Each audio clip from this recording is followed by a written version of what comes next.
Selamat malam rekan-rekan semuanya, kawan-kawan semuanya. Selamat malam Mas Lahar. Selamat malam Mas Bakat kok Mas Lahar ini? Sama aja. Sama aja. Oke.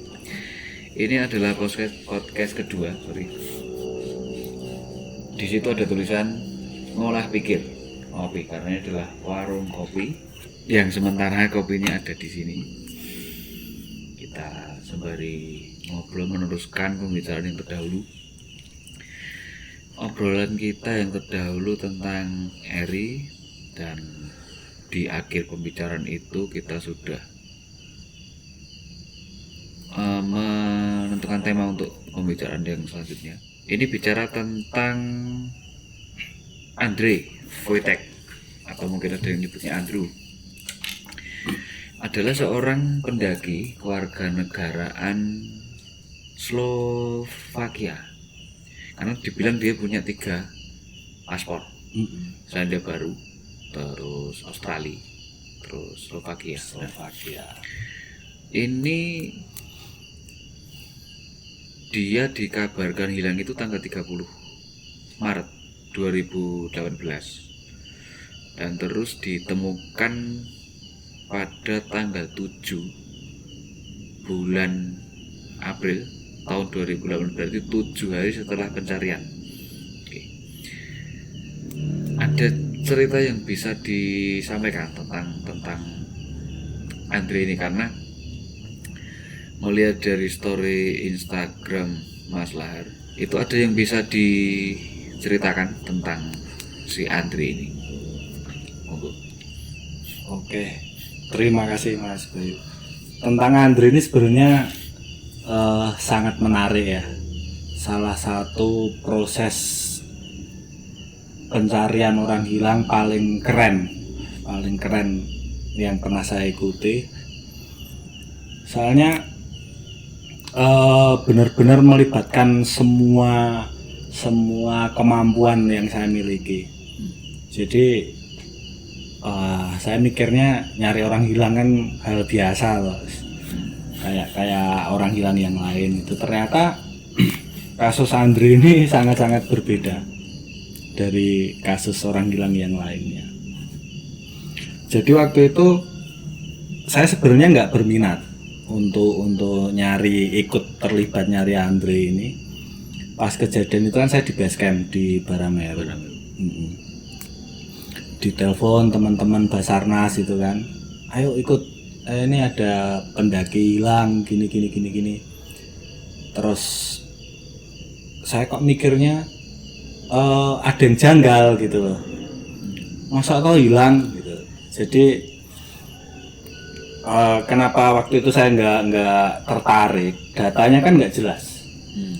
Yang hilang oke, diketahui namanya Andre, tapi siapa Andre ya kan, terus naiknya dari mana, terus kemudian saksi-saksinya siapa, itu kan hampir nggak ada Mas Bayu. Makanya saya kayak ini jangan-jangan, karena di Merapi sering juga kan orang dikabarkan hilang gitu, nggak taunya dia tidur di kos ya gitu. Terus itu hari pertama. Hari kedua kebetulan saya waktu itu ada kerjaan di Magelang, di Gerabak. Saya kan otomatis lewat Kopeng.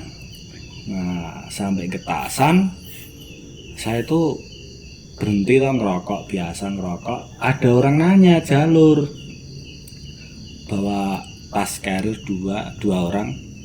Nanya, Mas kalau jalur ke Tekelan tuh mana gitu. Terus, loh Mas, pendakian baru tutup saya gitu. Saya pikir ini aja pendaki biasa. Loh kenapa tutup Mas?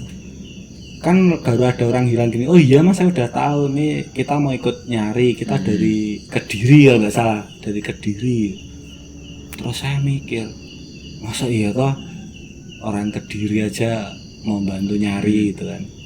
Terus saya yang orang asli Merbabu nggak bantu nyari gitu. Terus akhirnya saya mikir, saya naik ke base camp Tekelan. Nah sampai sana ini saya ketemu sama teman-teman Basarnas semua kan udah rame.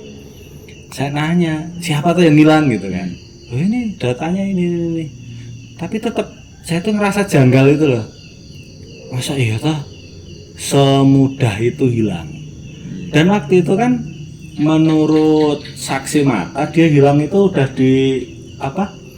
Di batas kebun itu loh, di atas di bawah pos 1 jauh, udah di batas kebun itu di atas dekel. Pending atau apa lupa saya namanya. Logikanya kalau dia di situ tuh nggak hilang gitu loh. Tinggal turun aja selesai. Orang udah sampai batas apa? Perkebunan. Harusnya nggak hilang gitu kan. Dari situlah saya malah tertantang. Wah, ini harus ikut nih gitu. Baru saya langsung ikut nyari itu. Oke, itu kan saya waktu kejadian dengar infonya dari grup di WA sama Telegram kan.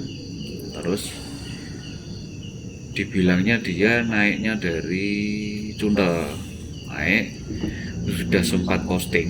Saya lihat loh, ini Instagram sudah ada nalarnya. Kalau dia dari puncak terus turun terus hilang, itu pasti di bawah Watu Gubuk, nggak mungkin di atas. Kalau di atas Watu Gubuk pasti sudah banyak pendaki yang entah itu dia ke Wekas, Cundel atau Tekelan, itu pasti ada. Nah, terus ada kabar lagi bahwa dia ketemu di jalur Tekelan. Timbul pertanyaan karena di grup itu ada sharing bahwa motornya ada di sini, ada di Cundel. Terus dia turun lewat Tekelan dan mungkin setelah menyadari bahwa dia tersesat, lalu dia motong jalur mencari koordinat awal di Cundel, karena dikabarkan dia di atas itu bahwa GPS sedang mapping gitu kan, bahwa GPS sedang mapping. Kalau dia bawa GPS seharusnya dia bisa menemukan koordinat awal. Nah, ini sempat saya bilang kepada salah satu teman di Agung Kopi sama Abi kan, paling lokasinya di sini. Nah, entah benar entah enggak, karena saya juga tidak bisa ke lokasi. Nah, itu kalau dari Mas Bagat yang kondisi waktu itu ada di sana, kondisi di lapangan bagaimana? Nah, dari situ kan saya tuh juga penasaran. Tapi kan saya pakai SOP-nya kan. Terutama kan saya harus tahu dulu nih siapa. Kan harus tahu dulu siapa yang hilang. Siapa yang hilang, kemudian di mana dia hilang. Terus kenapa dia hilang, kan itu standarnya seperti itu. Akhirnya kita cari dulu nih Mas, siapa yang hilang.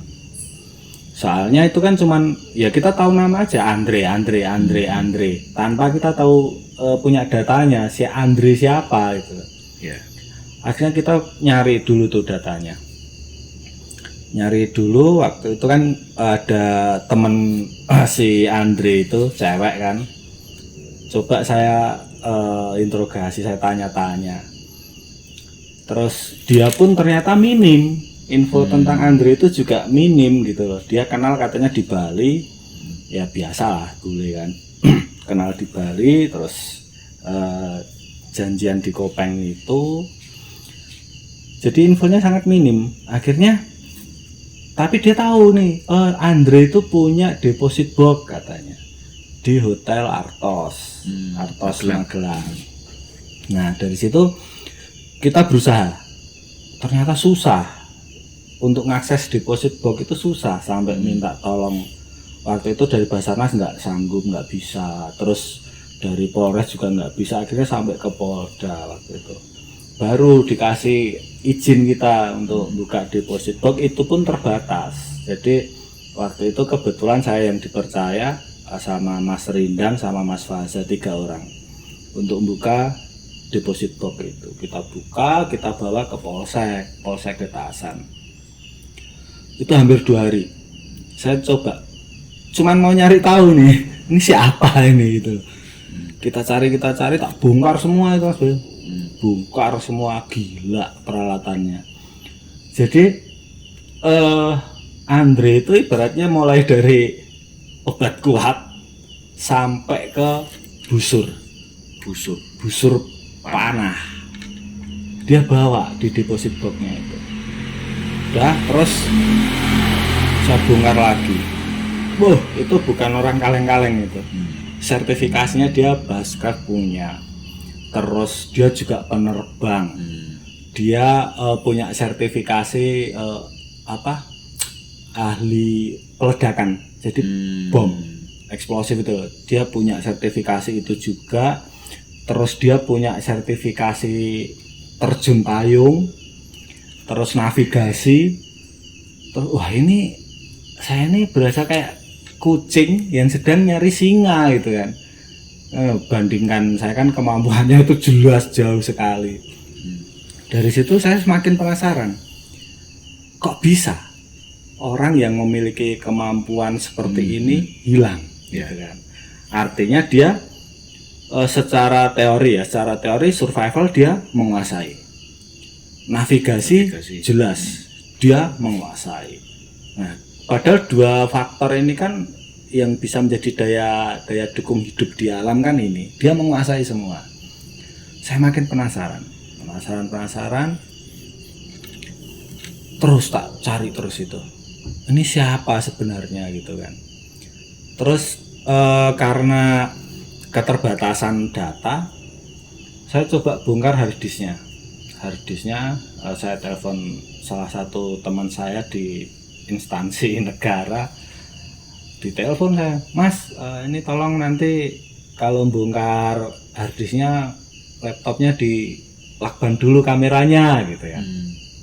Loh, kenapa harus gitu Pak? Udah lakban aja. Tak lakban bener Pak. Kita bongkar harddisknya, kita buka. Dia ada 3 harddisk, 1 harddisk yang di laptop sama 2 harddisk eksternal. Tak bongkar, nihil. Paling cuman ada foto-foto kayak memang ada beberapa foto tentara kayak gitu, terus foto dia pas kerja ada. Kemudian saya nemu satu foto ini, foto nota waktu itu. Ini nota apa ya gitu. Nah, itu kelebihan yang menjadi kekurangannya Andre di situ, Mas. Kelebihannya Andre, dia orang yang detail. Jadi semua aktivitasnya dia catat di buku merah itu kan. Buku merah itu cuma saya sendiri kalau buku merah yang buka, yang pegang. Semua detail, mulai dari hari apa dia kemana, terus sampai di situ ada koordinat itu. Saya iseng-iseng tak plotting koordinat ini di mana, koordinat mana. Wah, itu hampir keliling dunia dia itu. Kalau sesuai plottingan koordinatnya itu hampir keliling dunia. Terakhir dia ke mana? Jayawijaya. Terakhir sebelum ke Merbabu dia ke Papua. Sesuai catatannya itu dia ke Papua, ke Kartens. Ada foto-fotonya juga di Kartens. Terus ada foto-foto tambang kayak gitu. Terus waktu itu saya nemu foto invoice pembelian HP. Bahasanya tapi bahasa Thailand. Terus saya mikir, wah, ini saya harus nyari translator orang yang tahu bahasa Thailand gitu kan. Dapat beneran, anak Jogja itu. Saya buat postingan di IG, datang beneran itu. Oh, ini Mas, pembelian HP. Terus saya minta tolong diteleponin ini counternya saya gitu. Teleponin beneran. Ternyata orang luar negeri itu pengarsipannya luar biasa. Jadi masih ada. Tolong dimintain emailnya. Dikasih tahu aja alasannya ini. Bener, dikasihlah email. Kasih email, terus itu kan jalan terakhir kan, email. Saya kirim waktu itu ke Polda, terus ke teman saya di BIN juga. Saya kirimkan emailnya, Pak, saya minta tolong ini di track lokasi terakhirnya di mana gitu kan. Biasanya seperti itu paling 3 30 sampai 40 menit udah dikasih tahu Mas Bayu. Oh di sini Mas, lokasi terakhir HP itu di sini. Ya, itu sampai berhari-hari dikasih tahu, entahlah itu. Lalu tapi kan belum ketemu ini. Pertanyaan pertama, ini siapa kan belum ketemu. Soalnya paspornya itu ada 3, Slovakia, terus New Zealand, satunya mana Australia. Australia apa ya? Australia apa Kanada? Oh Kanada, satunya Kanada. Coba kita telepon ke kedutaan New Zealand. Mereka bilang, oh ini bukan warga kita katanya. Terus kita telepon ke kedutaan Slovakia juga, ini bukan warga kita. Terus ke Kanada waktu itu, ini juga bukan warga kita. Ini terus warga siapa kan gitu kan? Pertanyaannya ini warga siapa? Jadi waktu itu memang saya masih enggan untuk total di lapangan karena datanya aja kita belum dapat itu. Akhirnya di salah satu hadis itu saya nemu ini satu mobil sedan, foto mobil sedan yang itu dipakai di beberapa momen yang berbeda. Mobilnya selalu sama di beberapa momen.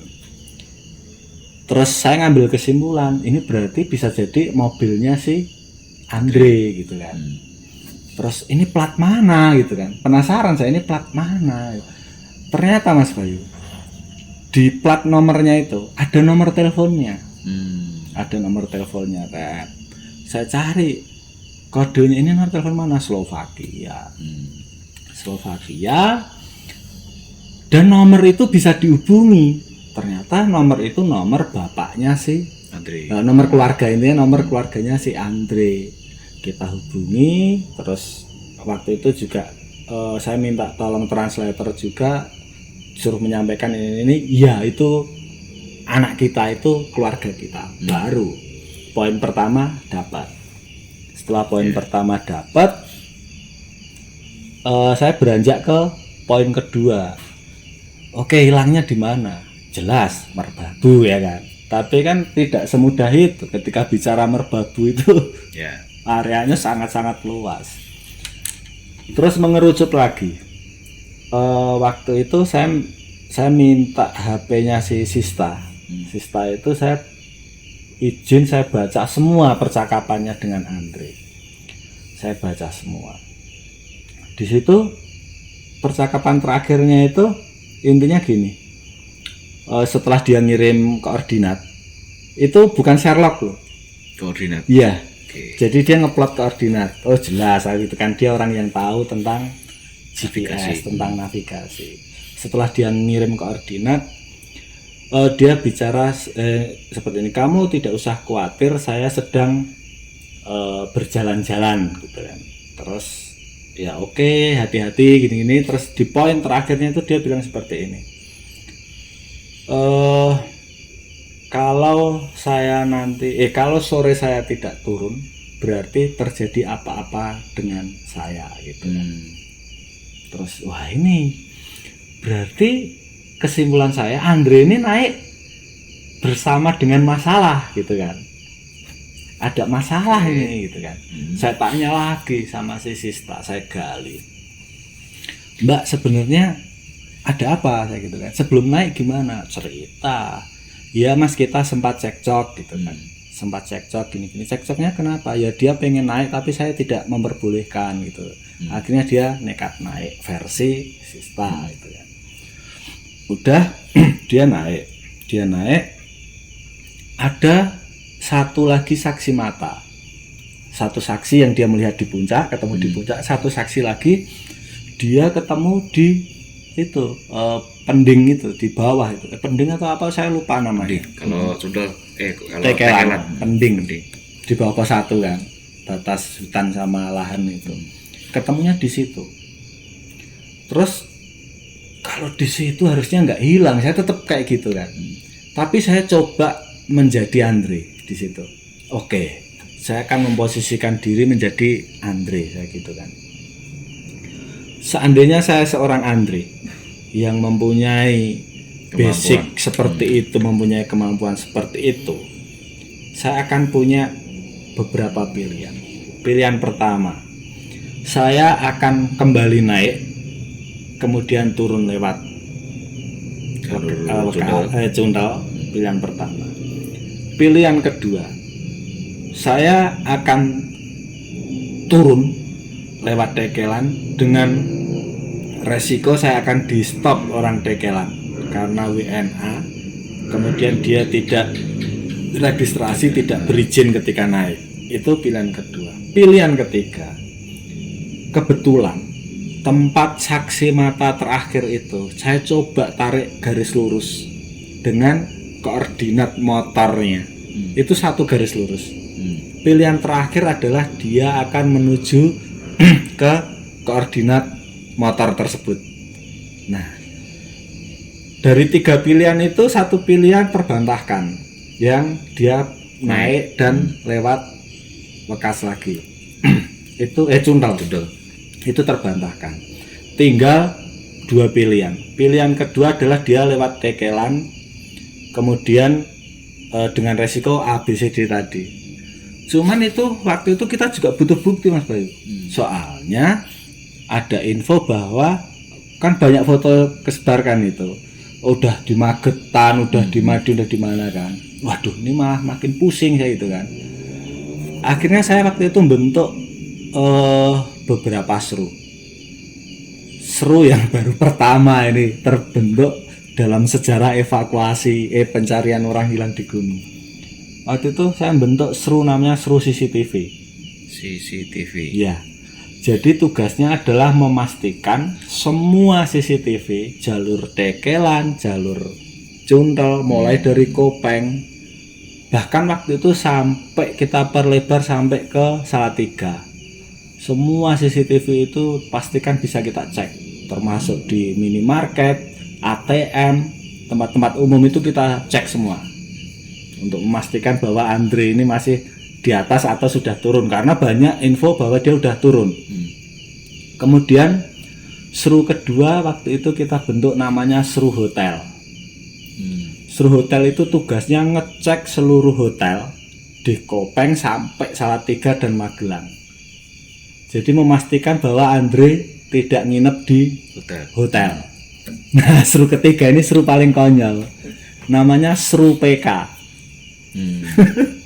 Jadi tugas seru PK ini paling konyol ini. Dia mewawancarai semua PSK, semua pemandu lagu gitu kan. Memastikan bahwa dalam 3 hari ini tidak menerima tamu bule, yang lebih spesifiknya menerima Andre gitu kan. Akhirnya gerak semua. Waktu itu kita target maghrib harus sudah sampai base camp lagi. Maghrib sampai base camp, masing-masing dari mereka ngasih laporan. Seru CCTV nihil, seru hotel nihil, seru PK nihil. Baru kita simpulkan bahwa Andre masih di atas. Ya. Nah, setelah kita pastikan Andre di atas, kita membuat beberapa kemungkinan, bahkan sampai kemungkinan dia balik naik lagi, turun lewat Selo, bisa di mana aja Mas, namanya di gunung. Akhirnya waktu itu kita kerucutkan, coba pencariannya benar-benar di bawah. Itu hari ke berapa? Itu sudah hari kelima. Hari kelima. Logikanya misalkan seseorang dia dengan perbekalan standar di gunung, itu dia maksimal 3 hari. Yes. Bertahannya. Tanpa makanan dia bisa mungkin seminggu, tapi kalau tanpa air itu pasti akan lebih pendek. Tidak ada makanan selama masih ada air kan masih bisa. Terus tadi misalkan kita menganalogikan diri kita sebagai, memposisikan diri kita sebagai Andri dari Watu Gubuk, ada 2 jalur kan, Cundal, Tekelan. Setelah dia turun Tekelan dan ternyata menyadari bahwa dia salah jalur, bahwa motornya di sini, kemudian yang pertama adalah naik ke Watu Gubuk lalu turun lagi, kemudian yang kedua turun Tekelan dan lalu ke Cundal atau bypass tengah seperti yang saya bilang tadi kan, dengan logika pemikiran seperti itu. Terus hari kelima, silahkan dilanjutkan. Nah, hari kelima itu setelah kita dapat data keluarganya, data Andre yang sebenarnya, kita kumpulkan saksi mata, kita evaluasi besar lagi.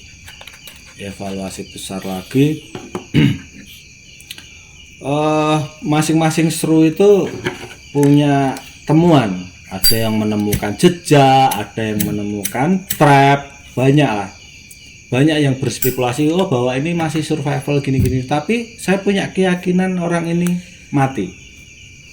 Kenapa saya punya keyakinan orang ini mati? Secara logika aja, karena posisinya udah di bawah, ibaratnya udah di sepertiga bawah gunung. Kalau dia masih hidup, dia pasti bisa sampai bawah. Udah turun pasti. dia. Waktu itu saya tetap bersikukuh Andre ini mati. Ketika dia masih di Merbabu, Andre mati, gitu kan. Akhirnya hari kelima, setelah evaluasi saya turun lagi karena di Tekelan kan nggak ada sinyal. Saya turun lagi ke Polsek nyari sinyal. Saya tanya lagi nih sama teman-teman saya yang saya mintain tolong untuk nge-track email. Gimana Pak hasil trackingnya? Oh bentar mas, seperti itu terus sampai hari ke-6 masih belum dikasih itu hasil tracking. Ini ada apa gitu kan? Ada apa sebenarnya kan? Hari ke-6 kita normal pencarian dan lain-lain, malamnya kita evaluasi total. Dari semua kemungkinan itu sudah kita jelajahi semua. Tapi ternyata ada satu yang terlewatkan. Nah itu tadi. Satu yang terlewatkan. Satu yang terlewatkan itu yang garis lurus antara saksi mata dan posisi motor. Karena dianggap waktu itu kayaknya nggak mungkin kalau di sini gitu. Nah memang biasanya orang bilang itu kan di titik-titik yang tidak mungkin itu. Akhirnya hari ke-6 evaluasi, intinya besok adalah pencarian terakhir gitu kan. Hari ke-7 pencarian terakhir kita batasi jam 12 siang waktu itu. Kita batasi jam 12 siang. Terus istirahat, kita tidur. Saya turun ke Polsek lagi. Turun ke Polsek sekitar jam 2 malam. Jam 2 udah mau subuh Mas Bayu. Baru saya ditelepon. Mas, udah ketemu lokasinya kata. Di mana Pak? Saya gitu kan.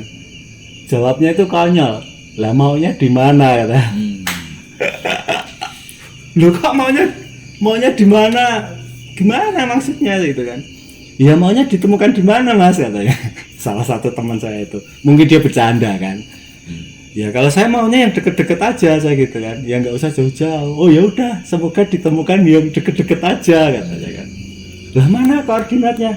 Aduh, udah hilang lagi. Ini apa saya gitu kan? Ini apa? Terus harinya saya lupa, hari ke-7.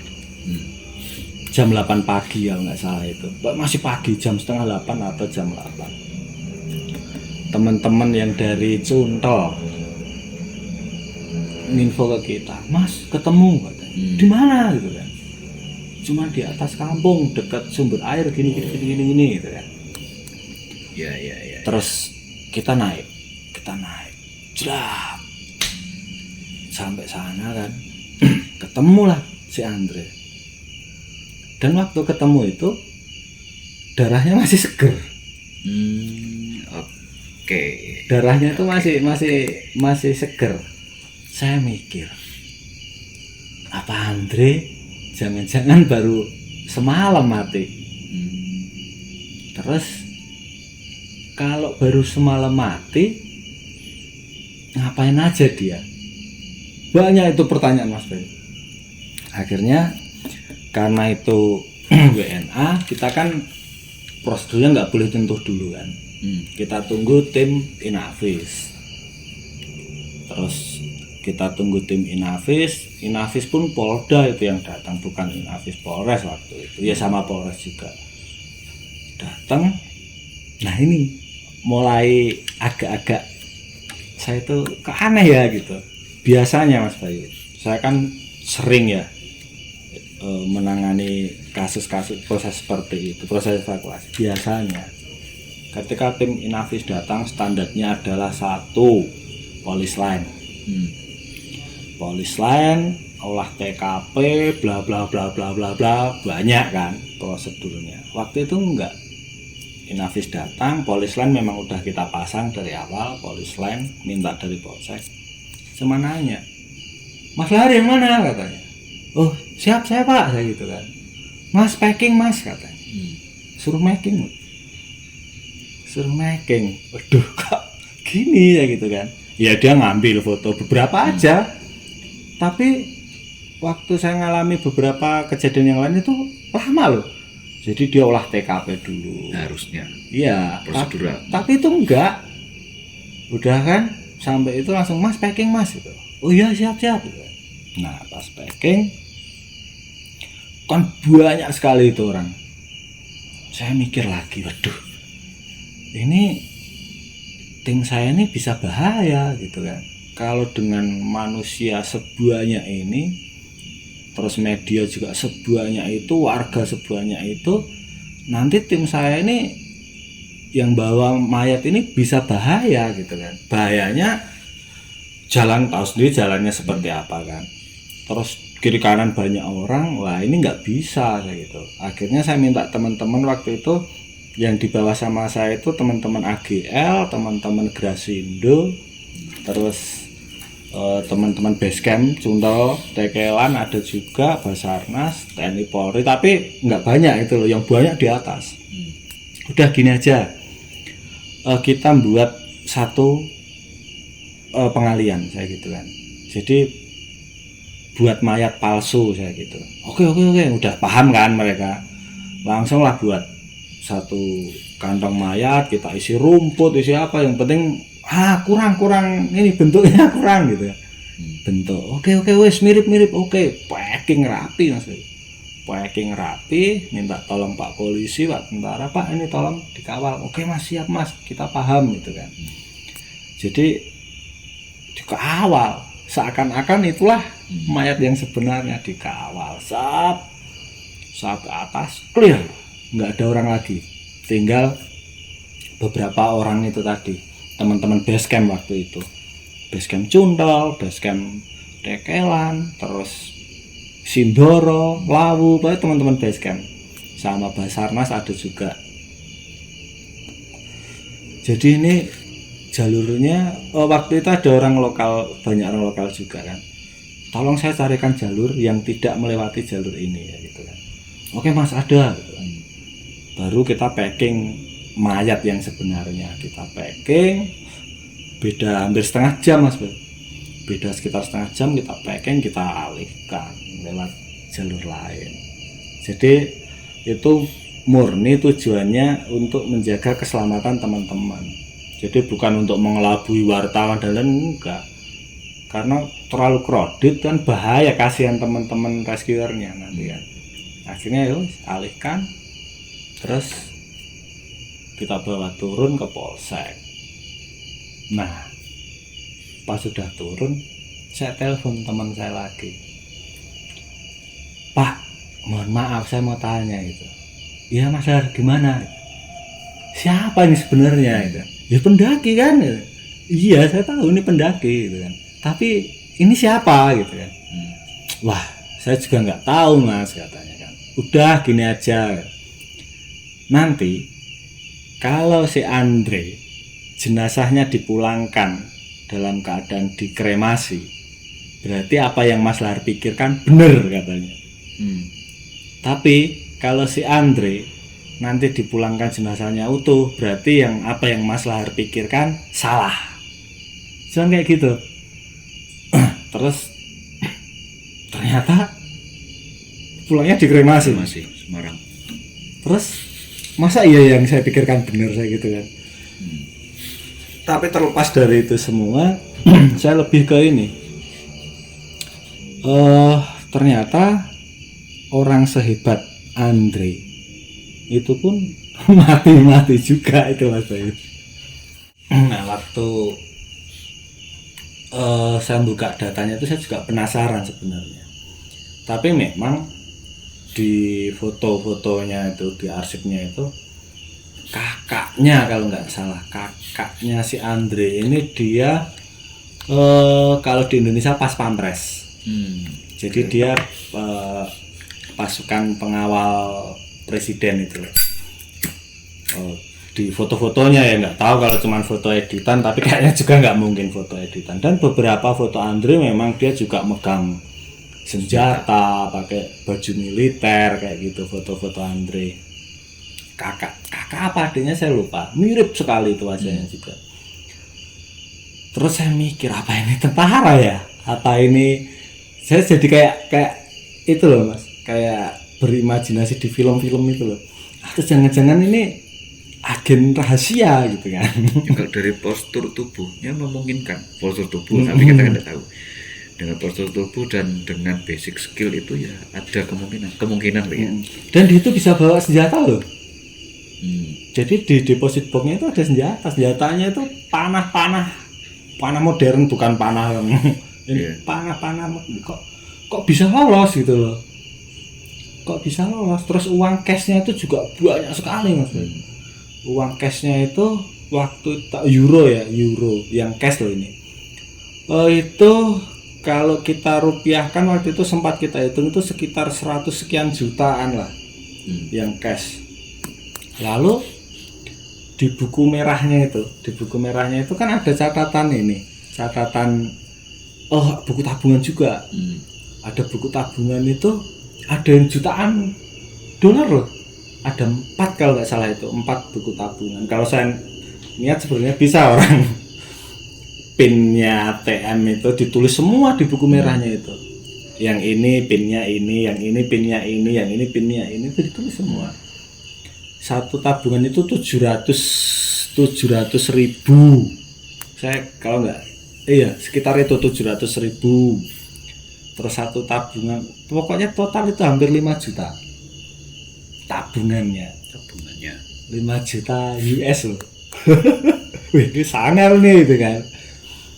Terus saya tarik, tapi kan dia di beberapa fotonya dia itu lagi ngerakit peledakan. Memang peledakan tambang. Tapi kan dia waktu saya tarik gini, dia kan tenaga ahli, wajar aja kalau uangnya banyak kayak gitu kan.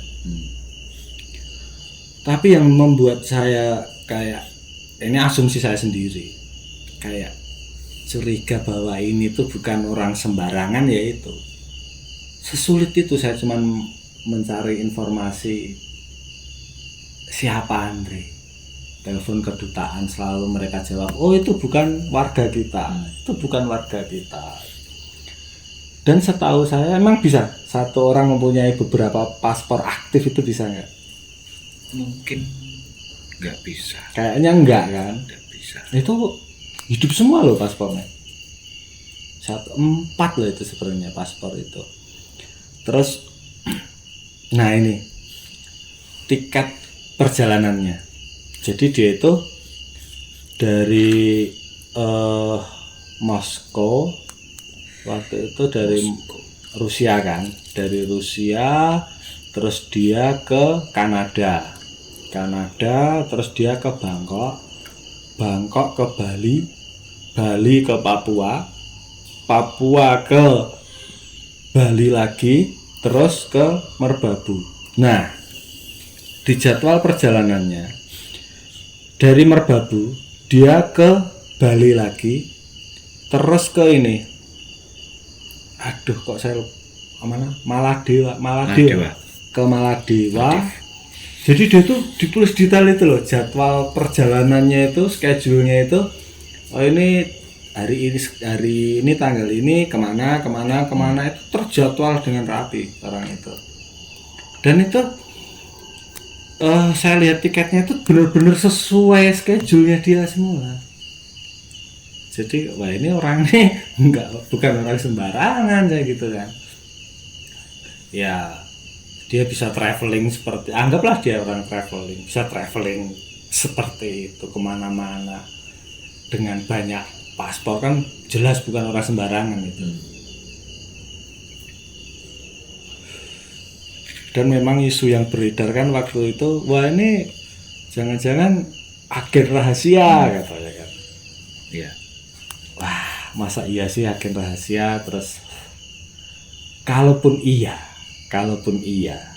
saya kok punya keyakinan misinya itu bukan di Merbabu. Kalaupun iya. Jadi Merbabu itu memang, makanya dalam tulisan saya itu saya pernah nulis pada akhirnya cintalah yang membunuhmu gitu kan. Saya punya keyakinan dia ke Merbabu itu benar-benar karena cinta. Jadi memang satu, dia cinta dengan gunung karena banyak sekali foto-foto dia naik gunung. Yang kedua, dia cinta dengan si perempuan ini dan Sista ini, dan mereka sedang bermasalah waktu itu berdasarkan chattingannya dan berdasarkan ini wawancara saya sama Sista. Mereka memang sedang punya masalah gitu. Jadi waduh, ini Power Ranger mati karena cinta aja gitu. Menurut Mas Lahar, ini dia itu siapa? Kesimpulannya bagaimana? Ya jadi memang waktu itu saya juga nggak semudah itu kan kita menyimpulkan. Akhirnya saya membuat dua kesimpulan waktu itu. Kesimpulan pertama adalah oke, dia hanya seorang pendaki biasa yang kebetulan memiliki skill A, B, C, D. Terus dia naik Merbabu dan kecelakaan. Kesimpulan pertama waktu itu. Terus kesimpulan kedua, kesimpulan saya sendiri loh ini, kesimpulan saya sendiri. Dia ini bisa dikatakan mungkin sosok yang sangat penting, entah dalam bidang apa, tapi dia orang penting atau orang yang dianggap membahayakan. Oke.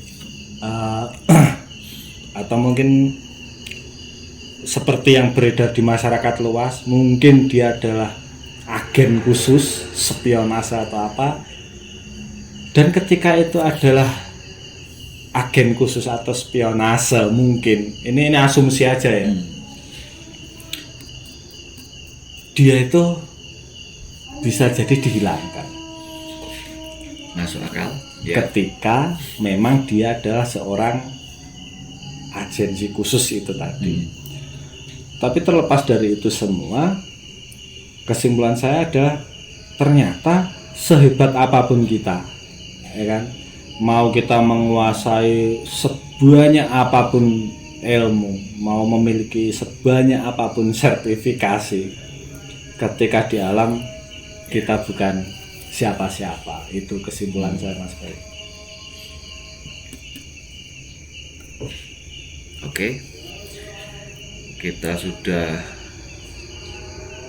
membuka, walaupun tidak 100%, karena tidak ada yang bisa dibuka 100%, karena kebenaran mutlak itu kita tidak mungkin tahu. Betul. Tidak ada yang bisa kita bilang sebagai ini mutlak benar, karena segala sesuatu pasti ada parameter yang bisa kita pakai untuk melihat. Kita sudah bicara panjang lebar dari depan sampai belakang, dari tidak tahu menjadi tahu walaupun itu tidak 100%, tapi setidaknya membuka mata kita bahwa setiap olahraga outdoor apapun bentuknya itu tidak ada jaminan keselamatan. Iya. Ini adalah salah satu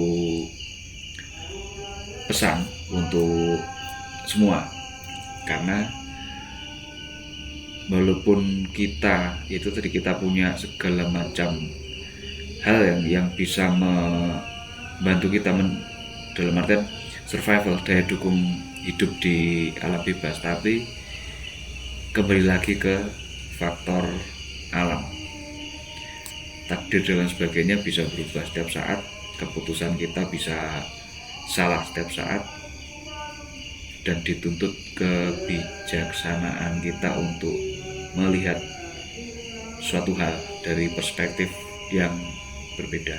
Betul. Mungkin cukup sekian Oke, obrolan kita.